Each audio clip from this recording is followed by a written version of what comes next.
What is going on, guys? DBG here, and today we are going to be looking at 10 budget players that, in my opinion, are better than endgame cards in NBA 2K22 MyTEAM, lads. Before we get on to, if you guys are new to the channel, subscribe. We upload more YouTube content, well, 2K MyTEAM content anywhere else. If you want to learn about the most, great best place for it. Trying to hit 300,000 subscribers as soon as possible. But anyway, now let's get on to it. First up is KAWHI Leonard Mystic, who I actually think is better than not only Scotty Barnes and also a lot of the other endgame cards. KAWHI Leonard is just one of the best overall cards in the game, period. And this Mystic card is going to play equally as well in game as guys like the point guard, shooting guard, and Invincible KAWHI. And honestly, I think if you're looking at, say, the endgame KAWHI, I don't think there's that much of a difference. You've got a card with perfect stats right here. And the big thing with KAWHI is he's got the best defensive animation in the game. And he has an uncontestable Ray Allen base. Now, I don't really like the Ray Allen base, but it's different on KAWHI. It's just different on him. Got the Curry slide, got the Scotty behind the back, can move a little bit better. And yeah, I did say Gerald Wallace was better than the other KAWHI. I'm someone that does abuse the Curry slide a lot. This KAWHI Leonard, I'm telling you, he is freaking him as far as wings go. And if we're looking at small forwards, in my opinion, he's most definitely better than a few of the endgame cards. Next, we have got Michael Jordan, who, in the exact same way, is better than J.R. Smith, and again, a lot of the other endgame cards. Michael Jordan, straight up, is the best Michael Jordan card in this game. As in, sorry, no, he's not. He's not. What am I talking about? So this card here is around the, 20k mark max. The best Jordan card in this game is the point guard, shooting guard, Invincible Jordan. Followed by this Invincible Jordan, followed by the 75th card, followed by this card, followed by the hero card. In my opinion, including set shot 25, 2-guard, small forward, power, or 2-guard, small forward Jordan, this card here is better. Yeah, the standing dunk is low. Who the hell cares? There is no key badge that he does not have, at least on gold. As well as that with Michael Jordan. He comes to 78 of the 80 total badges. He's got Jordan on very quick, and I stand by this. Jordan on very quick is a better release than set shot 25. It's glitchy, or it's not quite as glitchy, it's not quite as quick, but it's a hell of a lot easier to time. You get a lot less load ups, it's a lot more consistent, and in my opinion, just the Kyrie versus D-Rose size up is a nothing situation. Both of TRACY, both of Scotty behind the back, and I don't know. My favorite thing about using Michael Jordan is Michael Jordan's release, and for me, it's not the best version of Michael Jordan in the game. The best versions are obviously the ones, is this one here, like that can play the point guard, but at the same time, they're indistinguishable from each other. This card is way, way cheaper, and in my opinion, is still probably a top 3 2-guard in the game. Better than all the endgame 2-guards, in my opinion.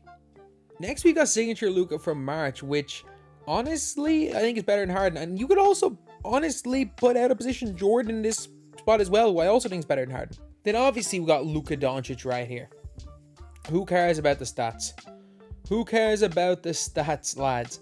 Luka Doncic has got Luka base on very quick. And I'm sorry, it doesn't matter about shifty.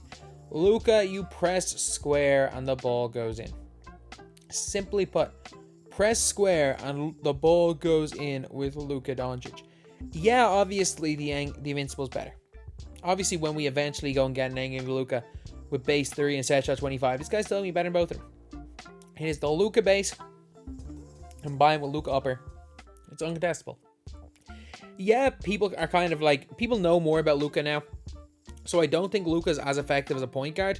You can't just really Luka cheese and shoot every shot with him. But having Luka as your shooting guard and making sure Luka's standing in the corner, you can literally just run a bailout and pass the ball to Luka and shoot a heavy. You got to run Luka off the ball now, especially this one. It's tough to get open with him on the ball, especially with likes of KAWHI. However, Luka is still freaking him.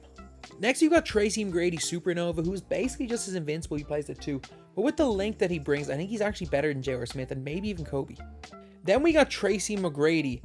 And again, this is another Michael Jordan situation where I prefer using HOLMGREN with Trey Burke base. It's not quite set shot 25. Actually, hell, it's not quite set shot 25 speed-wise. I prefer it to set shot 25. As well as that, you got the normal leaner. Obviously, a Trey fade. It's like some people for a normal, some for a Trey fade.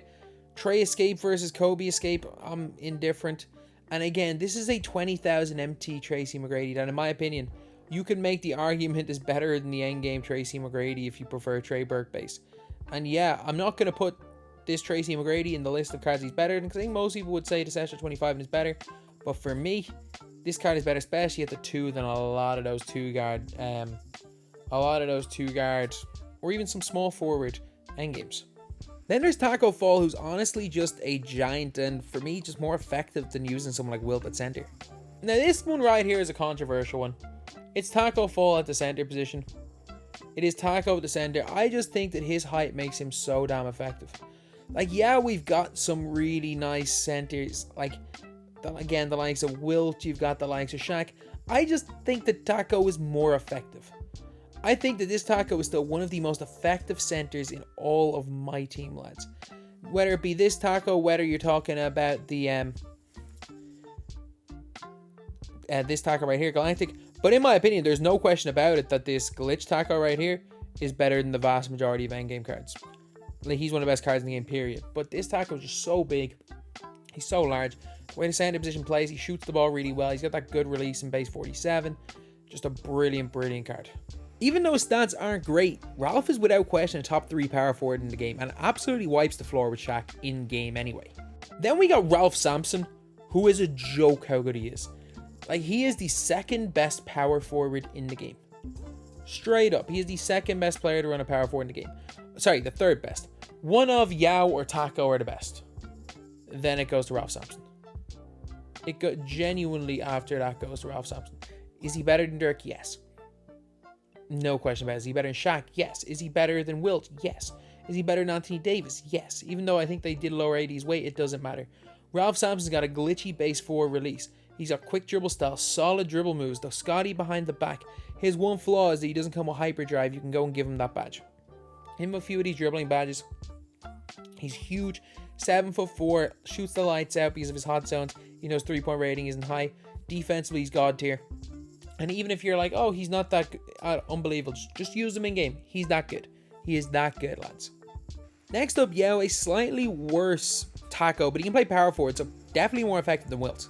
Then we have got Yao Ming, and in a similar situation to Taco, he is more effective than an awful lot of endgame centers. Especially, obviously, Jokic is an obvious one, but he's just got that height.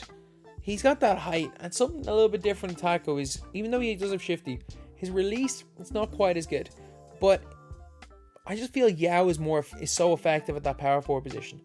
If you're asking me who I would rather have, Yao or, like, especially if you're talking current gen at the power forward position, and Wilt, you'd obviously take Yao. But even comparing Yao, for example, to what's his name at the center position or the power forward position to Shaq, I think there's a debate to be had. Neither of them are going to move fast with the ball. Yeah, you get the set shot 25 advantage on Shaq, but you get all the Yao Ming advantage from his height. I think you can definitely make the argument Yao is better than a lot of these endgame centers. While people aren't the biggest fans of this card, I actually think that this Anthony Davis is honestly just a better Jokic in-game after using both of them. Then we've got Anthony Davis, who I just personally believe is a better version of Nikola Jokic. So yeah, he doesn't have quite the dribble sigs in terms of like escapes and everything. But for me, Anthony Davis' base is equally as good as Jokic's Ray Allen. The normal leaner, I think Jokic has that as well. But if you go compare these two cards right here, there's one major difference that I prefer Davis to Jokic, and it's specifically a dribble sig that is good, but because it's on a big man, it's great. First of all, you've got a way better secondary position in Anthony Davis. I wouldn't use either of these dudes at point guard, and I don't like using Jokic at center. Reason why I didn't go for Jokic, I'm not high on the card. Stats wise, they're almost identical in everything, except for like steal of plus 11. Shot IQ doesn't matter. Badges wise, you've got basically everything you need on Anthony Davis anyway. And the big thing is, if you look at animations, the Mitchell size up on a big man. So I know Jokic has got the misdirection with the Trae Young. He doesn't move that fast. The misdirection that you get with not the misdirection. The Donovan Mitchell size up on a big man is better than the Trae escape and D Rose escape on a big man. Big men do not move that great with these escapes and everything. Yeah, you can crab a little bit with the Trae Young escape, which you can't really do with the Curry escapes. He's too heavy to do the Curry slide. The difference is that Mitchell size up allows you to create a lot more. And for me, Jokic gets terrible defensive animations. AD gets solid defensive animations. For me, Anthony Davis is just a straight up better version of this Nikola Jokic card. And again, AD is one of the best small forwards in this entire game. A really, really great card. And somebody that I am super, super happy to have in my team. And it's a relatively cheap card that I think is better than Jokic. While similar cards in terms of animations and everything, I think at the power forward position, it's a no-brainer. Chet is better than Chris Webber. Then we've got Chet Holmgren. And this is like a clutching for straws one, that I personally believe that Chet Holmgren is better than Chris Webber at power forward, specifically. So, like, obviously, these two are in comparison. But if you guys look at, like, the animations, I think the Kobe size was better than D-Rose size up, but Kobe size is one of my favorite animations in the game. They both come with base 110. You've got the normal leaner on Webber if you're on next gen. You got the Steph fade, which is probably better than normal leaner, but not by much. You got the TRACY in both of them, the LeBron cross, the Scotty behind the back. He's basically got endgame SIGs Chet Holmgren, which is interesting.